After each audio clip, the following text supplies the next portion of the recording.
Good morning students आज आप अपने अगले टॉपिक बारे डिस्कशन है ਜਿਹੜੀ ਉਹ ਕਰਾਂਗੇ।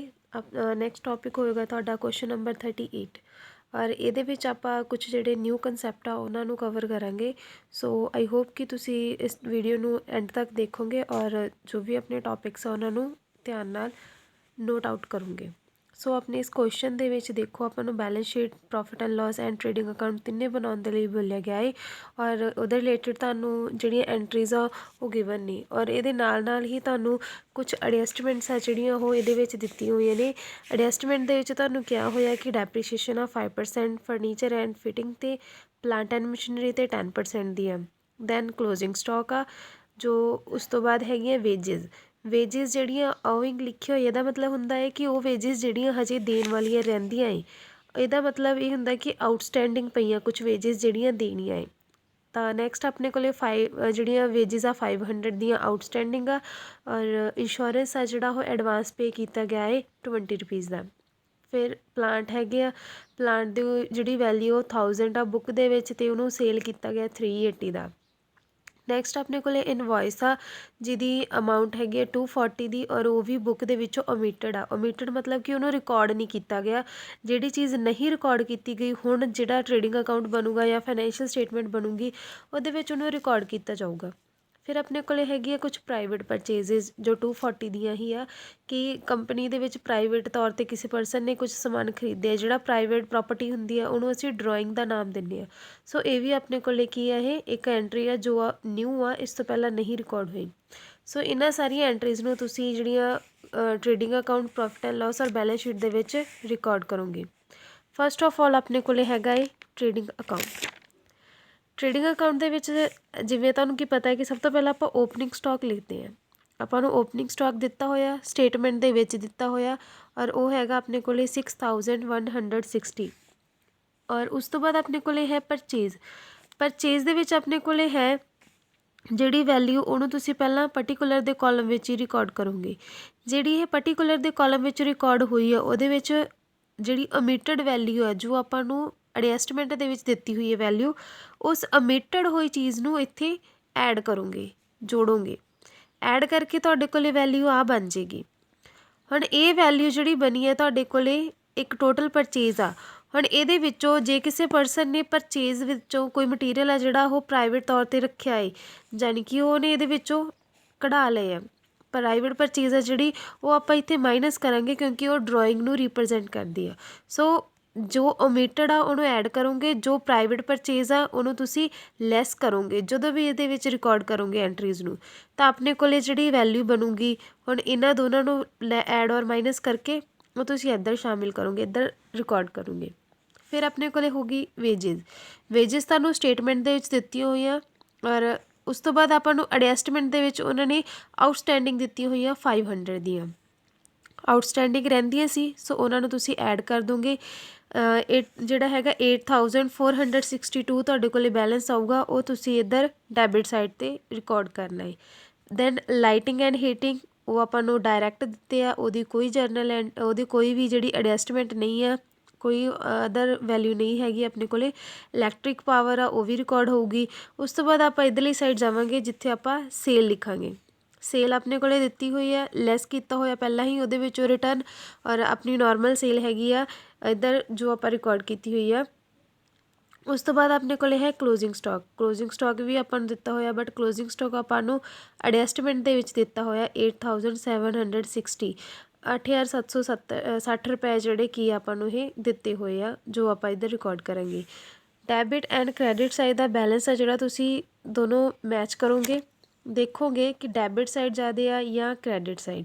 ਜਦੋਂ ਤੁਸੀਂ ਇਹਨਾਂ ਦੋਨਾਂ ਦਾ ਬੈਲੈਂਸ ਕਰੋਗੇ ਤਾਂ ਤੁਸੀਂ ਨੋਟ ਕਰੋਗੇ ਕਿ ਸਾਡੇ ਕੋਲ ਜਿਹੜੀ ਕ੍ਰੈਡਿਟ ਵੈਲਿਊ ਆ ਉਹ ਜ਼ਿਆਦਾ ਆ, ਡੈਬਿਟ ਵੈਲਿਊ ਜਿਹੜੀ ਕੀ ਉਹ ਸਾਡੇ ਕੋਲ ਘੱਟ ਆ। ਸੋ ਇਸ ਹਿਸਾਬ ਨਾਲ ਸਾਡੇ ਕੋਲ ਜਿਹੜਾ ਗ੍ਰੋਸ ਪ੍ਰੋਫਿਟ ਆਏਗਾ ਡੈਬਿਟ ਮਾਈਨਸ ਕ੍ਰੈਡਿਟ ਕਰਕੇ ਸਾਡੇ ਕੋਲ ਜਿਹੜੀ ਡੈਬਿਟ ਸਾਈਡ ਆ ਉਹ ਛੋਟੀ ਹੈ ਤਾਂ ਸਾਡੇ ਕੋਲ ਜਿਹੜਾ ਗ੍ਰੋਸ ਪ੍ਰੋਫਿਟ ਆ ਉਹ ਇੰਨਾ ਆ ਜਾਏਗਾ। ਗ੍ਰੋਸ ਪ੍ਰੋਫਿਟ ਨੂੰ ਤੁਸੀਂ ਇੱਧਰ ਡੈਬਿਟ ਸਾਈਡ ਰਿਕਾਰਡ ਕਰੋਗੇ ਜੋ ਵੀ ਆਇਆ ਤੁਹਾਡੇ ਕੋਲ।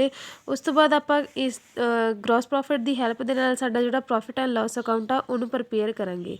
ਪ੍ਰੋਫਿਟ ਐਂਡ ਲਾਸ ਅਕਾਊਂਟ ਦੇ ਵਿੱਚ ਤੁਹਾਨੂੰ ਪਤਾ ਹੈ ਕਿ ਸਭ ਤੋਂ ਪਹਿਲਾਂ ਆਪਾਂ ਲੈਣਾ ਹੁੰਦਾ ਹੈ ਟ੍ਰੇਡਿੰਗ ਦੇ ਵਿੱਚੋਂ ਆਇਆ ਹੋਇਆ ਗ੍ਰੋਸ ਪ੍ਰੋਫਿਟ। ਸੋ ਗ੍ਰੋਸ ਪ੍ਰੋਫਿਟ ਨੂੰ ਤੁਸੀਂ ਇੱਧਰ ਲਿਖੋਗੇ ਜੋ ਤੁਹਾਨੂੰ ਟ੍ਰੇਡਿੰਗ ਦੇ ਵਿੱਚੋਂ ਕੈਲਕੂਲੇਟ ਹੋ ਕੇ ਆਇਆ, ਜਿੰਨਾ ਵੀ ਆਇਆ ਉਹਨੂੰ ਇੱਧਰਲੀ ਸਾਈਡ ਲਿਖੂੰਗੇ। ਫਿਰ ਆਪਣੇ ਕੋਲੇ ਹੈ ਇਨਡਾਇਰੈਕਟ ਖਰਚੇ ਸਾਰੇ, ਜਿਵੇਂ ਰੇਟ ਐਂਡ ਟੈਕਸਿਸ, ਸੈਲਰੀਜ਼, ਔਰ ਜਿਹੜੇ ਵੀ ਉਹਨਾਂ ਕੋਲੇ ਆਰਡਰ ਸੀਗੇ ਜੋ ਉਹਨਾਂ ਨੇ ਸੈਂਡ ਕਰਨੇ ਸੀ। ਨੈਕਸਟ ਆਪਣੇ ਕੋਲੇ ਹੈ ਇਹ ਇੱਕ ਕੰਟਰੀ ਹੈ ਡੈਲ ਕ੍ਰੈਡਿਟ ਕਮਿਸ਼ਨ, ਇਹ ਵੀ ਆਪਣੇ ਕੋਲੇ ਇਨਡਾਇਰੈਕਟ ਨੇ। ਔਰ ਫਿਰ ਆਪਣੇ ਕੋਲੇ ਹੈ ਇੰਸ਼ੋਰੈਂਸ, ਬਿਲਕੁਲ ਉਸ ਦੇ ਨਾਲ ਹੀ ਜੋ ਆਪਾਂ ਨੂੰ ਕੁਐਸਚਨ ਦੇ ਵਿੱਚ ਗਿਵਨ ਆ। ਔਰ ਜੋ ਇੰਸ਼ੋਰੈਂਸ ਆਪਾਂ ਨੂੰ ਦਿੱਤਾ ਹੈ 206 ਦਾ ਆਪਾਂ ਨੂੰ ਸਟੇਟਮੈਂਟ ਦੇ ਵਿੱਚ ਦਿੱਤਾ ਹੈ, ਬਟ ਨਾਲ ਦੀ ਨਾਲ ਆਪਾਂ ਨੂੰ 20 ਰੁਪੀਜ਼ ਦਾ ਪ੍ਰੀਪੇਡ ਇੰਸ਼ੋਰੈਂਸ ਦੀ ਵੈਲਿਊ ਵੀ ਦਿੱਤੀ ਹੋਈ ਹੈ। ਔਰ ਇਹ ਪ੍ਰੀਪੇਡ ਦੀ ਅਮਾਊਂਟ ਆ ਜਿਹੜੀ ਆਪਾਂ ਨੂੰ ਐਡਜਸਟਮੈਂਟ ਦੇ ਵਿੱਚ ਦਿੱਤੀ ਹੋਈ ਹੈ। ਸੋ ਇਹ ਐਡਜਸਟਮੈਂਟ ਨੂੰ ਵੀ ਤੁਸੀਂ ਇੱਧਰ ਰਿਕਾਰਡ ਕਰੋਗੇ ਔਰ ਇਹ ਪ੍ਰੀਪੇਡ ਕੀ ਹੋਊਗੀ, ਮਾਈਨਸ ਹੋ ਜਾਏਗੀ। ਨੈਕਸਟ ਆਪਣੇ ਕੋਲ ਆ ਜਾਂਦੀ ਹੈ ਐਡਵਰਟਾਈਜ਼ਮੈਂਟ ਔਰ bad debts. Advertisement and bad debts ਵੀ ਆਪਾਂ ਇੱਧਰ ਹੀ ਰਿਕਾਰਡ ਕਰਾਂਗੇ। ਪੋਸਟੇਜ ਐਂਡ ਟੈਲੀਗ੍ਰਾਮ ਵੀ ਆਪਾਂ ਇੱਧਰ ਹੀ ਰਿਕਾਰਡ ਕਰਾਂਗੇ। ਕੈਰੇਜ ਆਊਟਵਰਡ ਜੋ ਕਿ ਇਨਡਾਇਰੈਕਟ ਆ ਉਹ ਵੀ ਇੱਧਰ ਹੀ ਰਿਕਾਰਡ ਹੋਊਗਾ। ਫਿਰ ਆਪਣੇ ਕੋਲ ਐਡਜਸਟਮੈਂਟ ਦੇ ਵਿੱਚ ਜੋ ਦਿੱਤੀਆਂ ਹੋਈਆਂ ਵੈਲਿਊਜ਼ ਆ, depreciation on furniture and depreciation on plant, ਦੋਨੋਂ ਹੀ ਆਪਾਂ ਰਿਕਾਰਡ ਕਰਾਂਗੇ। ਜੋ ਸਾਨੂੰ ਫਰਨੀਚਰ ਆ ਉਹ 5% ਦੇ ਨਾਲ ਡੈਪਰੀਸ਼ੀਏਸ਼ਨ ਚਾਰਜ ਹੋਈ ਆ, ਔਰ ਜੋ ਸਾਡੇ ਕੋਲ ਨੈਕਸਟ ਹੈਗਾ ਪਲਾਂਟ ਐਂਡ ਮਸ਼ੀਨਰੀ ਉਹਦੇ ਉੱਪਰ ਸਾਨੂੰ 10% ਚਾਰਜ ਹੋਈ ਹੈ। ਸੋ ਦੋਨੋਂ ਚੀਜ਼ਾਂ ਨੂੰ ਰਿਕਾਰਡ ਕਰੋਗੇ। ਫਿਰ ਆਪਣੇ ਕੋਲ ਆ ਜਾਂਦਾ ਹੈ ਲਾਸ ਔਨ ਪਲਾਂਟ, ਜੋ ਸਾਡਾ ਪਲਾਂਟ ਸੀਗਾ ਉਹਦੇ ਉੱਪਰ ਜਿੰਨਾ ਵੀ ਸਾਨੂੰ ਲਾਸ ਹੋਇਆ ਉਸ ਲਾਸ ਨੂੰ ਤੁਸੀਂ ਕੀ ਕਰੋਗੇ, ਇੱਥੇ ਰਿਕਾਰਡ ਕਰੋਗੇ, ਕਿਉਂਕਿ ਉਹਨਾਂ ਨੇ ਕਿਹਾ ਹੈ ਕਿ ਪਲਾਂਟ ਸੀਗਾ ਜਿਹੜਾ ਉਹਨਾਂ ਨੇ 1000 ਦਾ ਪਰਚੇਜ਼ ਕੀਤਾ ਸੀਗਾ, 1000 ਦਾ ਪਲਾਂਟ ਸੀ, ਬਟ ਉਹਨਾਂ ਨੇ ਸੇਲਡ ਆਊਟ ਕਿੰਨੇ ਦਾ ਕੀਤਾ, 380 ਦਾ। 1000 ਮਾਈਨਸ 380 ਕਰੋਗੇ 620 ਆ ਗਿਆ, ਉਹ ਤੁਹਾਡਾ ਕੀ ਹੈ, ਲਾਸ ਆਇਆ। ਫਿਰ ਆਪਣੇ ਕੋਲ ਇੱਧਰਲੀ ਸਾਈਡ ਸਿਰਫ ਇੱਕ ਵੈਲਿਊ ਹੀ ਸੀਗੀ, ਆਪਣੇ ਕੋਲ ਗ੍ਰੋਸ ਪ੍ਰੋਫਿਟ ਸੀਗੀ। ਸੋ ਗ੍ਰੋਸ ਪ੍ਰੋਫਿਟ ਦੇ ਵਿੱਚ ਜੋ ਤੁਸੀਂ ਇਹਨਾਂ ਵੈਲਿਊਜ਼ ਨੂੰ ਮਾਈਨਸ ਕਰੋਗੇ ਜੋ ਆਪਣੇ ਕੋਲ ਆਲਰੇਡੀ ਹੈ ਇਨਡਾਇਰੈਕਟ ਜਿਹੜੇ ਹੈਗੇ debit side profit and loss ਦੇ ਵਿੱਚ ਮਾਈਨਸ ਕਰੋਗੇ, ਤੁਹਾਡੇ ਕੋਲ ਜਿਹੜਾ ਨੈਟ ਪ੍ਰੋਫਿਟ ਆ ਉਹ 6720 ਰੁਪੀਜ਼ ਆ ਜਿਹੜਾ ਉਹ ਆ ਜਾਏਗਾ, 6720। ਸੋ ਇਸ ਨੈਟ ਪ੍ਰੋਫਿਟ ਨੂੰ ਤੁਸੀਂ ਕੀ ਹੈ ਇੱਥੇ ਜਿਹੜਾ ਕੀ ਹੈ ਐਜ਼ ਅ ਨੈਟ ਪ੍ਰੋਫਿਟ ਦੀ ਜਿਹੜੀ ਕੈਲਕੂਲੇਸ਼ਨ ਆ ਉਹਦੇ ਅੱਗੇ ਸ਼ੋ ਕਰਨਾ ਹੈ, ਔਰ ਟੋਟਲ ਆਪਣਾ ਇਕੁਅਲ ਆ ਜਾਏਗਾ। ਨੈਕਸਟ ਆਪਣੇ ਕੋਲ ਆ ਜਾਂਦੀ ਹੈ ਬੈਲੈਂਸ ਸ਼ੀਟ। ਬੈਲੈਂਸ ਸ਼ੀਟ ਦੇ ਵਿੱਚ ਤੁਸੀਂ ਵੈਲਿਊਜ਼ ਆ ਜਿਹੜੀਆਂ ਉਹਨਾਂ ਨੂੰ ਕੀ ਆ ਸਾਰੀਆਂ ਨੂੰ ਰਿਕਾਰਡ ਕਰਨਾ, ਔਰ ਜੋ ਵੈਲਿਊਜ਼ ਤੁਹਾਨੂੰ ਐਡਜਸਟਮੈਂਟ ਦੇ ਵਿੱਚ ਦਿੱਤੀਆਂ ਉਹਨਾਂ ਨੂੰ ਵੀ ਰਿਕਾਰਡ ਕਰਨਾ ਹੈ। ਬੈਲੈਂਸ ਸ਼ੀਟ ਦੇ ਵਿੱਚ ਦੇਖੋ ਸਭ ਤੋਂ ਪਹਿਲਾਂ ਆਪਾਂ ਲਾਇਬਿਲਿਟੀ ਸਾਈਡ ਨੂੰ ਕਵਰ ਅਪ ਕਰਾਂਗੇ।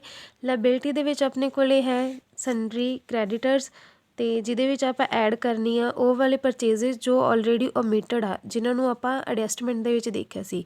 ਇੱਕ ਵਾਰੀ ਐਡਜਸਟਮੈਂਟ ਦੀ ਵੈਲਿਊ ਆਪਣੇ ਕੋਲ ਆਏਗੀ ਟ੍ਰੇਡਿੰਗ ਦੇ ਵਿੱਚ, ਸੈਕਿੰਡ ਟਾਈਮ ਆਪਣੇ ਕੋਲ ਆ ਰਹੀ ਹੈ ਇੱਧਰ ਬੈਲੈਂਸ ਸ਼ੀਟ ਦੇ ਵਿੱਚ, ਕਿਹਦੇ ਵਿੱਚ ਐਡ ਹੋਏਗੀ, ਸਨਡਰੀ ਕ੍ਰੈਡੀਟਰਸ ਦੇ ਵਿੱਚ। ਫਿਰ ਆਪਣੇ ਕੋਲ ਇਕੱਲੀਆਂ ਆਊਟਸਟੈਂਡਿੰਗ ਦੀਆਂ ਵੇਜਿਸ ਸੀਗੀਆਂ ਉਹ ਰਿਕਾਰਡ ਹੋ ਜਾਣਗੀਆਂ। ਫਿਰ ਸਾਡੇ ਕੋਲ ਕੈਪੀਟਲ ਹੈ, ਕੈਪੀਟਲ ਦੇ ਵਿੱਚ ਜੋ ਸਾਡਾ NP ਆ ਉਹਨੂੰ ਐਡ ਕਰੋਗੇ, ਔਰ NP ਦੇ ਨੈਟ ਪ੍ਰੋਫਿਟ ਦੇ ਨਾਲ ਨਾਲ ਜੋ ਸਾਡੀਆਂ ਡਰਾਇੰਗਸ ਨੇ ਉਹਨਾਂ ਸਾਰੀਆਂ ਡਰਾਇੰਗਸ ਨੂੰ ਮਾਈਨਸ ਕਰਾਂਗੇ। ਸਾਡੇ ਕੋਲ 4000 ਔਰ 240 ਦੀਆਂ ਡਰਾਇੰਗਸ ਆ, ਉਹਨਾਂ ਨੂੰ ਤੁਸੀਂ ਕੀ ਕਰੋਗੇ ਇੱਥੇ ਰਿਕਾਰਡ ਕਰੋਗੇ, ਔਰ ਦੋਨਾਂ ਨੂੰ ਜਿਹੜੀਆਂ ਡਰਾਇੰਗਸ ਆ ਉਹਨਾਂ ਨੂੰ ਮਾਈਨਸ ਕਰੋਗੇ। ਕੈਪੀਟਲ ਦੇ ਵਿੱਚ NP ਜੋੜ ਕੇ ਇੰਨਾ ਬੈਲੈਂਸ ਬਣਿਆ ਸੀ, ਔਰ ਇਸ ਬੈਲੈਂਸ ਦੇ ਵਿੱਚੋਂ ਆਪਾਂ ਡਰਾਇੰਗਸ ਆ ਜਿਹੜੀਆਂ ਉਹ ਮਾਈਨਸ ਕਰ ਦਾਂਗੇ, ਤਾਂ ਸਾਡੇ ਕੋਲ ਐਗਜ਼ੈਕਟ ਕੈਪੀਟਲ ਬੈਲੈਂਸ ਇੰਨਾ ਆ ਜਾਏਗਾ। ਔਰ ਇੱਧਰਲੀ ਸਾਈਡ ਹੁਣ ਅਸੀਂ ਕੈਲਕੂਲੇਟ ਕਰਾਂਗੇ ਐਸਿਡਸ ਨੂੰ। ਕੈਸ਼ ਜਿਹੜਾ ਹੈਗਾ ਸਾਡੇ ਕੋਲ ਬੈਂਕ ਦੇ ਵਿੱਚ ਉਹ ਰਿਕਾਰਡ ਕਰੋਗੇ, ਔਰ ਕਲੋਜ਼ਿੰਗ ਸਟਾਕ ਵੀ ਆਪਾਂ ਨੂੰ ਦਿੱਤਾ ਹੋਇਆ। ਡੈਬਿਟਰਸ ਵੀ ਸਾਡੇ ਕੋਲ ਆਲਰੇਡੀ ਹੈ 6082 6082। ਫਿਰ ਸਾਡੇ ਕੋਲ ਹੈਗਾ ਇੰਸ਼ੋਰੈਂਸ ਪ੍ਰੀਪੇਡ, ਉਹਨੂੰ ਤੁਸੀਂ ਇੱਧਰ ਰਿਕਾਰਡ ਕਰੋਗੇ। ਫਰਨੀਚਰ ਔਰ ਉਹਦੀ ਡੈਪਰੀਸ਼ੀਏਸ਼ਨ ਹੈ ਜਿਹੜੀ ਉਹਨੂੰ ਮਾਈਨਸ ਕਰੋਗੇ।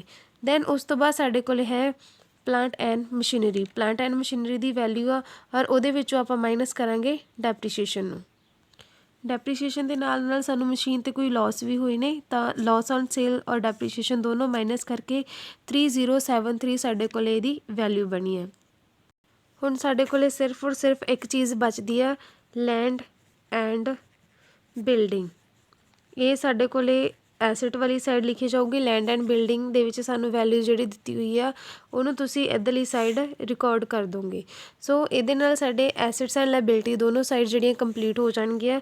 ਤੁਸੀਂ ਐਸਿਟਸ ਐਂਡ ਲਾਇਬਿਲਿਟੀ ਦੋਨੋਂ ਸਾਈਡਸ ਦਾ ਜਦ ਟੋਟਲ ਕਰੋਗੇ ਉਹ ਤੁਹਾਡੇ ਕੋਲ ਕੀ ਆ, ਬਿਲਕੁਲ ਸੇਮ ਆ ਜਾਏਗਾ। ਸੋ ਜਦੋਂ ਸਾਡੇ ਕੋਲ ਐਸਿਟਸ ਐਂਡ ਲਾਇਬਿਲਿਟੀ ਸਾਈਡਸ ਦਾ ਟੋਟਲ ਇਕੁਅਲ ਆ ਜੇ ਤਾਂ ਸਾਡਾ ਜਿਹੜਾ ਕੁਐਸਚਨ ਆ ਉਹ ਪੂਰਾ ਹੋ ਜਾਂਦਾ, ਕੰਪਲੀਟ ਹੋ ਜਾਂਦਾ। ਸੋ ਆਈ ਹੋਪ ਕਿ ਤੁਸੀਂ ਇਸ ਟੌਪਿਕ ਨੂੰ ਸਮਝਿਆ ਹੋਏਗਾ। ਅਗਰ ਕਿਸੇ ਨੂੰ ਕੋਈ ਡਾਊਟ ਆ ਤਾਂ ਆਪਣੇ ਡਾਊਟਸ ਆ ਜਿਹੜੇ ਉਹ ਕਲੀਅਰ ਕਰਨੇ